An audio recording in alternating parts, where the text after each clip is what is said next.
राजस्थान की राजनीति के बारे में बात कर रहे हैं, 4 किरदारों के बारे में बात कर रहे हैं जो राजस्थान की राजनीति में महत्वपूर्ण है। लेकिन उससे पहले समझना होगा कि राजस्थान का जो मुख्यमंत्री पद है वह पेटेंट करा रखा है सिर्फ 2 लोगों ने। ऐसी वजह भी क्या है? क्या इन 2 लोगों ने, 2 नेताओं ने मुख्यमंत्री पद जो पेटेंट करा रखा है, इन्होंने कोई राजनीति का यूपीएससी टॉप किया है?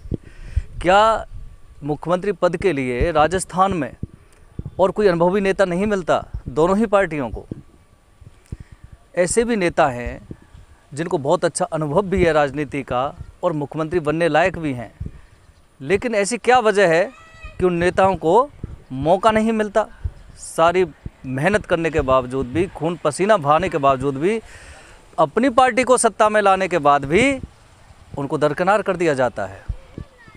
अब देखिए, 2018 में बीजेपी का सुपड़ा साफ क्यों हुआ और कांग्रेस का सत्ता में आगमन क्यों हुआ?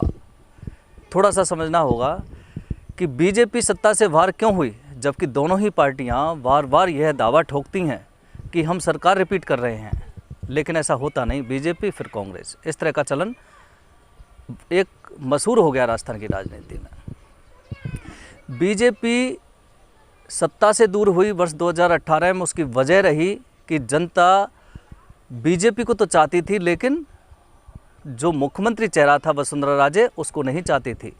लेकिन पार्टी ने वसुंधरा राजे को फिर सीएम चेहरा घोषित कर दिया और जनता ने जवाब दे दिया और सत्ता से दूर कर दिया।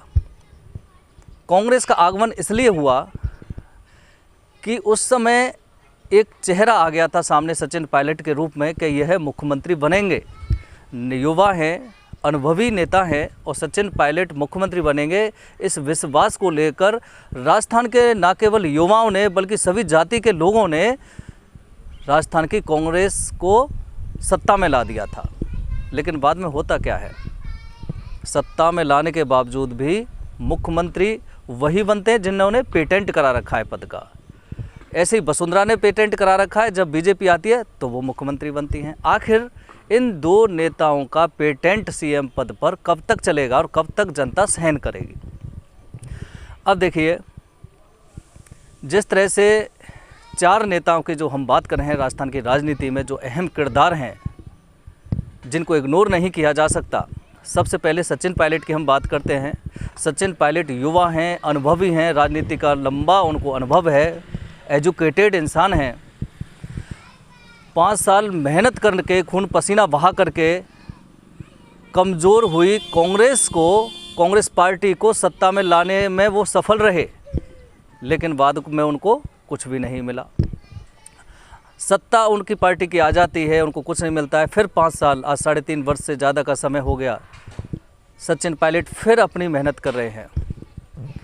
ये भी कह सकते हैं कि सचिन पायलट पक्ष और विपक्ष दोनों की ही भूमिका अदा कर रहे हैं। वो इसलिए कह सकते हैं क्योंकि आम जनता की आवाज़, उनके अधिकारों की आवाज़, उनकी परेशानियों की आवाज़, सरकार का हिस्सा होने के बावजूद भी अपनी सरकार को कटघरे में शामिल करना पड़ता है सचिन पायलट को, क्योंकि जनता आहत है, कांग्रेस के कार्यकर्ता आहत हैं और यह सब सहन नहीं कर पाते सचिन पायलट।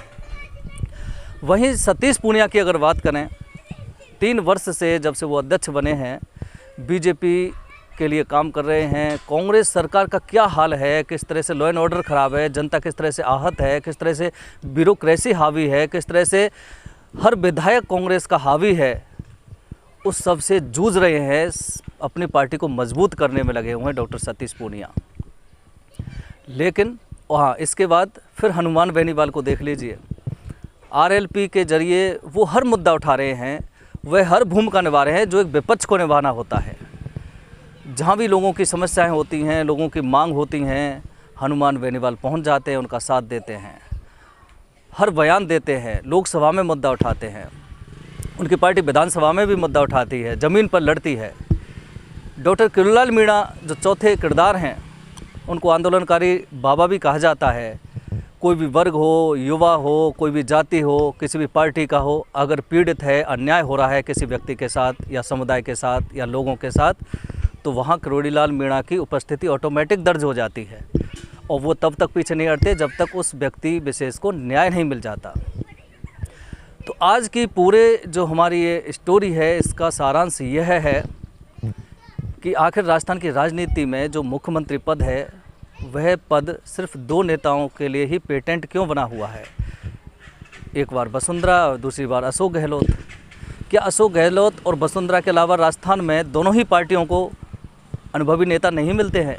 जबकि देखिए, राजस्थान की जनता दोनों ही नेताओं को दरकिनार कर देती है। अगर बीजेपी रिपीट नहीं कर पाती, कांग्रेस रिपीट नहीं कर पाती, तो उसकी वजह भी यही है कि जनता दोनों ही नेताओं को नहीं चाहती। जनता को लगता है, जैसे जनता को लगा था कि सचिन पायलट को कांग्रेस मुख्यमंत्री बनाएगी तो सरकार में कांग्रेस को बिठा दिया था, लेकिन बाद में उल्टा हो गया।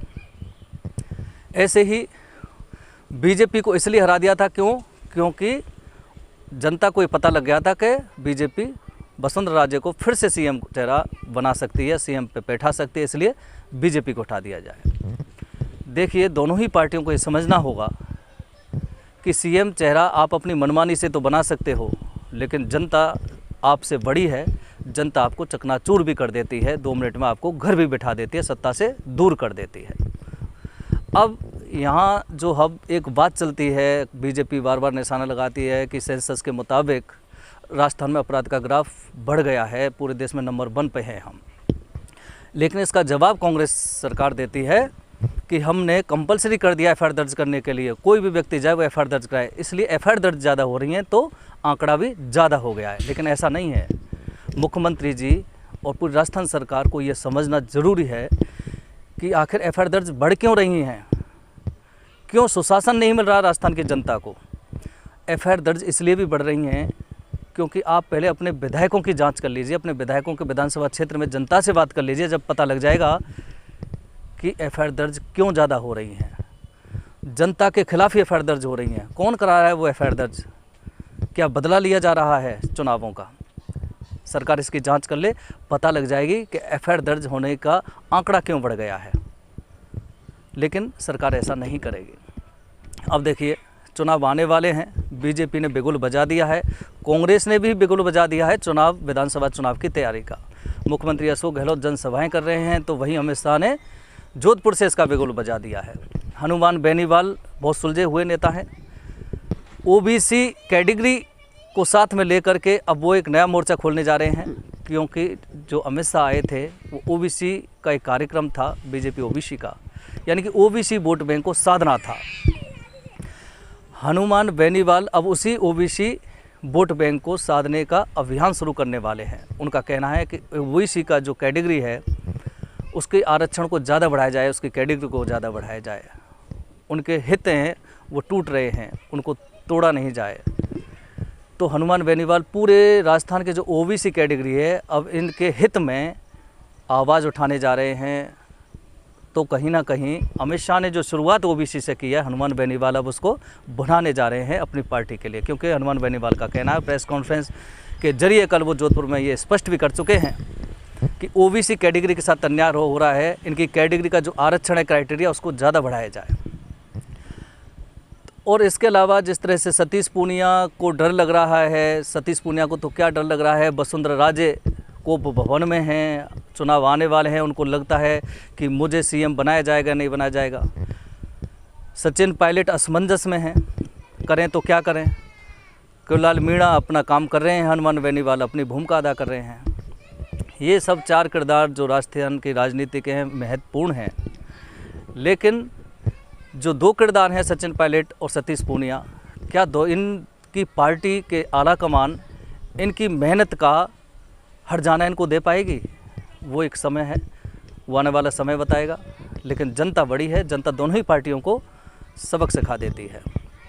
अब देखिए, राजस्थान की राजनीति में आज जिस तरह से आहत है जनता, राजस्थान की कांग्रेस सरकार है, अपराध बढ़ रहा है, विधायकों को मिनिस्टर का दर्जा दे रखा है, खूब लूट हो रही है, भ्रष्टाचार हो रहा है, जैसे आरोप लगाए जा रहे हैं। जनता भी आवाज़ उठा रही है, बीजेपी आवाज़ उठा रही है। लेकिन बड़ी बात तो आप देखिए कि राजस्थान से 25 की 25 लोकसभा सीटों पर बीजेपी के सांसद हैं। लेकिन बीजेपी के सांसदों को काम सिर्फ इतना है कि सरपंचों को बजट दे दो और बात ख़त्म करो।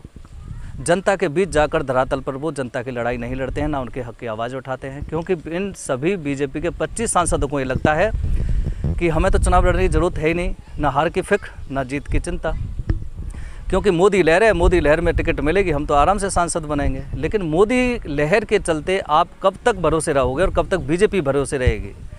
क्योंकि जनता है, जनता को जब लगेगा कि सांसद तो हमने आप लोग को बना दिया, लेकिन आप 5 साल तक हमारी आवाज़ ही नहीं सुन पाए, और बीजेपी के 25 सांसदों का यही हाल है, बिल्कुल नहीं बोल पा रहे हैं, ना विपक्ष की भूमिका अदा कर पा रहे हैं, जनता की आवाज़ नहीं उठा पा रहे हैं।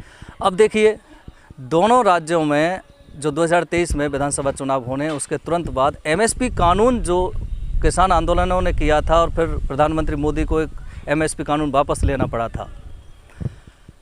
केंद्र सरकार लगता है कि 2 राज्यों के विधानसभा चुनाव के बाद एमएसपी कानून फिर से लाएगी, क्योंकि भारत सरकार की एमएसपी कमेटी के सदस्य डॉक्टर करणवीर चौधरी कल आए थे भरतपुर। वो दौरा कर रहे हैं राजस्थान, उत्तर प्रदेश का, और किसानों से गांव-गांव जाकर बात कर रहे हैं, एमएसपी का फ़ायदा उनको बता रहे हैं। और कल जब हमारी उनसे बात हुई तो ये लगा था कि कमेटी गठित की एमएसपी की भारत सरकार ने, और उन्होंने ये भी कहा था कि काले कानून जिसको कह रहे थे किसान एमएसपी को, उसको केंद्र सरकार को वापस लेना पड़ा था। उसकी वजह थी कि पंजाब में हालात ख़राब हो रहे थे, पंजाब में कुछ मंसूबे बढ़ रहे थे, जिनकी वजह से ये कानून वापस लेना पड़ा था।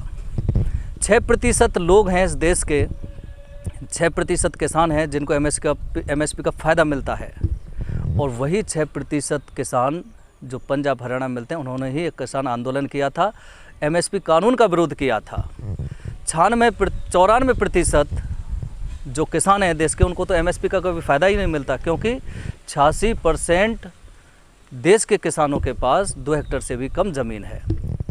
तो क्या भारत सरकार, केंद्र सरकार, प्रधानमंत्री नरेंद्र मोदी जो काला कानून जिसको कह रहे थे एमएसपी कानून को जो वापस लिया है, अब इंतज़ार कर रहे हैं, अब वो तैयारी कर रहे हैं, जनता में किसानों के बीच उनकी कमेटी के सदस्य जा रहे हैं, उनसे वार्ता कर रहे हैं, उनको समझा रहे हैं कि एमएसपी का क्या फ़ायदा है। तो चुनाव के बाद केंद्र सरकार फिर से एमएसपी कानून लाएगी, इसकी भी आशंका की जा रही है। कैमरामैन पीयूष दीक्षित के साथ सुरेश पौदार, भरतपुर, राजस्थान तक।